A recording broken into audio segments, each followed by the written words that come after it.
Երկրորդ աշխարհամարտում հակառակորդին հակահարված տալու համար խորհրդային Հայաստանից զորակոչվեց 300,000 զինվոր, ԽՍՀՄ մյուս հանրապետություններից 200,000, իսկ Սփյուռքից 100,000 հայեր։ Նրանցից շատերը տուն վերադարձան հերոսացած փառքի տարբեր դափնիներով ու զինվորական կոչումներով։ Պատերազմի ժամանակ հայերը տվել են 4 մարշալ, 1 սովետական միության ծովակալ, որը նույնպես կրում է մարշալական աստղ եւ համարում ենք 5 մարշալ։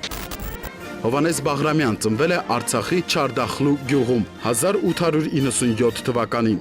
Առաջին համաշխարհայինի ժամանակ նա անդրկովկասյան երկաթուղու 9-րդ գծամասում տեխնիկ էր աշխատում, իսկ հայրենակիցներին օգնություն էր պետք։ Ու ժամանակ չկորցնելով Բաղրամյանը դիմեց ռուսական բանակի կամավորների համակարգման շտաբ։ Հետո արդեն հերոսությամբ աչքի ընկավ Սարդարապատի հերոսամարտում ու երկրորդ համաշխարհայինում։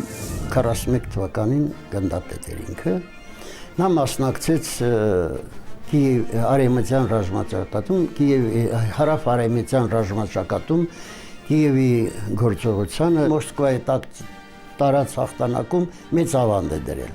Մյուս խոշոր ավանդը, որ դրել է, Կուրսկի ճակատամարտում էր։ Երկրորդ մեծ ներդրումը պատերազմում դա Բելարուսիայի ազատագրումն էր։ Մյուս բանն էլ Քյոնիցբերգի գրավն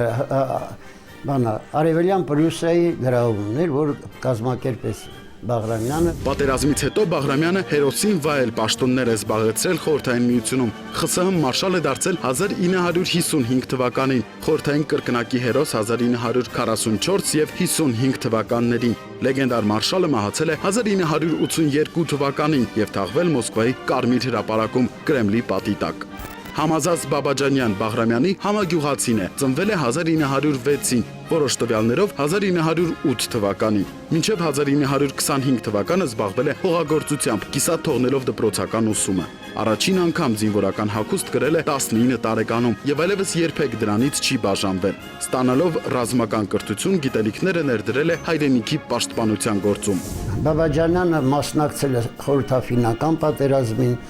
այդ պատերազմը եղել է 39 թվի նոյեմբերի 30-ից մինչև 40 թվի մարտի 13-ը։ Երբ որ պատերազմը սկսեց, նա արդեն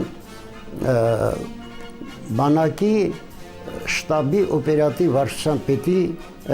օգնական էր եւ հատկապես աչքի ընկավ ինչպես Կուրսկի ճակատամարտում, այնպես էլ Ուկրաինայի ազատագրման մարտերին եւ մասնակցեց Բերլինի գրավմանը։ Դուք բոլորը տեսել եք կինոներում, որ ինչպես գիշերը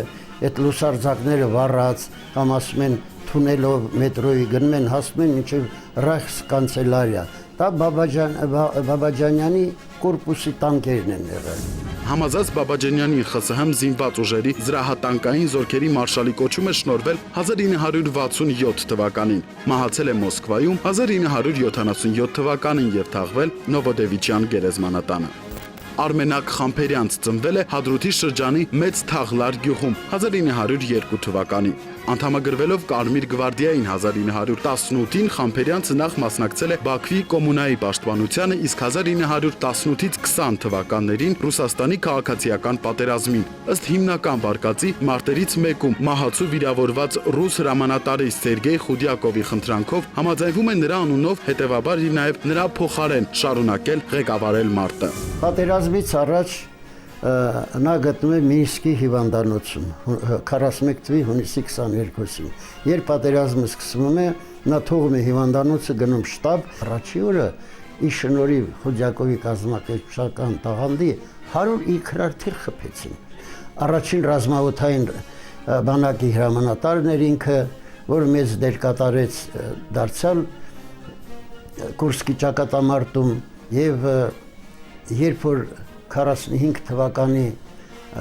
փետրվարի 2-ից 10-ը տեղի ունեցավ Յալթայի կոնֆերանսը 3 մեծ տերությունների ԱՄՆ, Մեծ Բրիտանիա, Սովետական միություն, Ստալինի խորհրդականը որպես ավիացիայի գտով դա Խուջակովն էր։ Արմենակ Խամփերյանցը ԽՍՀՄ զինված ուժերի ավիացիայի մարշալ է դարձել 1944 թվականին։ Անհիմն մեղադրանքներով ձերբակալվել է 1945-ին եւ 5 տարի անց գնդակահարվել։ Արդարացվել է 1956-ին եւ 10 տարի անց վերականգնվել է մարշալի կոչումը։ Սերգեյ Ագանով ծնվել է Ռուսաստանի Աստրախան քաղաքում 1917 թվականին։ Սերգեյ Ագանովի տվյալներում որպես կանոն գրվել է, որ նա ռուս է։ Միայն վերջին տարիներին է շեշտվում նրա հայ լինելը, ազգանունն էլ Օհանյան։ Նրա պապերը սերում են Արցախից։ Օհանյանը սովորել է Բաքվում, հետո Մոսկվայում աշխատել է որպես փականագործի օգնական, հետո էլ դարձել է ինժեներական զորքերի սպա։ Հայրենական պատերազմի ժամանակ արդեն ինքը տարելային Լենինգրադում մասնակցեց Լենինգրադի պաշարման ժամանակ։ Նա արդեն ականներ էր ստեղծում, գրքեր էր գրում ականազերկման, նոր ինժեներական զորքերի թե ինչպես պետք է օգտագործեն պատերազմում, որ հիմա էլ մեզ շատ անհրաժեշտ։ Պատերազմից հետո շարունակել է ծառայել խորհրդային բանակում, ակտիվորեն մասնակցել է Չեռնոբիլյան աղետի հետևանքների վերացման աշխատանքներին։ 1980 թվականին ստացել է ԽՍՀՄ զինված ուժերի ինժեներական զորքերի մարշալի կոչում։ Երկարատև ու ծանր հիվանդությունից հետո մահացել է 1996 թվականին Մոսկվայում։ Հովհաննես Տեր Իսահակյան կամ Իսակով ծնվել է հյուսիսային Արցախի Հաջիկենդ գյուղում 1894 թվականին, սովորել է Թիֆլիսում եւ Սանկտ Պետերբուրգում։ 1918 թվականին էլ սկսել է ծառայությունը խորհրդային ռազմածովային նավատորմում։ Զինվորական ծառայությանը զուգահեռ զբաղվել է նաեւ գիտական աշխատանքով։ Երբ որ սկսեց հայրենական մեծ պատերազմը, ամբողջ խորհրդային ռազմածովային նավատորմի հիմնական ուժերը գտնվում էին Ռևելում, Էստոնիայում։ Իմիջիալս ասեմ, որ Իսակովի մայրը էստոնուհի է։ Նա այնպես կազմակերպեց այդ նավախմբի նահանջը դեպի Կրոնշտանտ, որ դրա համար Ստալինը նրան առաջ քաշեց գլխավոր շտաբի պետի պաշտոնը։ Հետո նա շատ մեծ գործ արեց Լենինգրադի բլոկադայի ժամանակ։ Իսակովը մեծ ավանդ ունի նաև Կովկասի ճակատամարտում, որտեղ փաստորեն փրկվեց նաև Հայաստանը։ Տուապսեի մոտ նա վիրավորվեց, մի ոտը զրկվեց, հետագայում բուժվելուց հետո նա դարձյալ շարունակեց նույն իր պաշտոնում լինելը։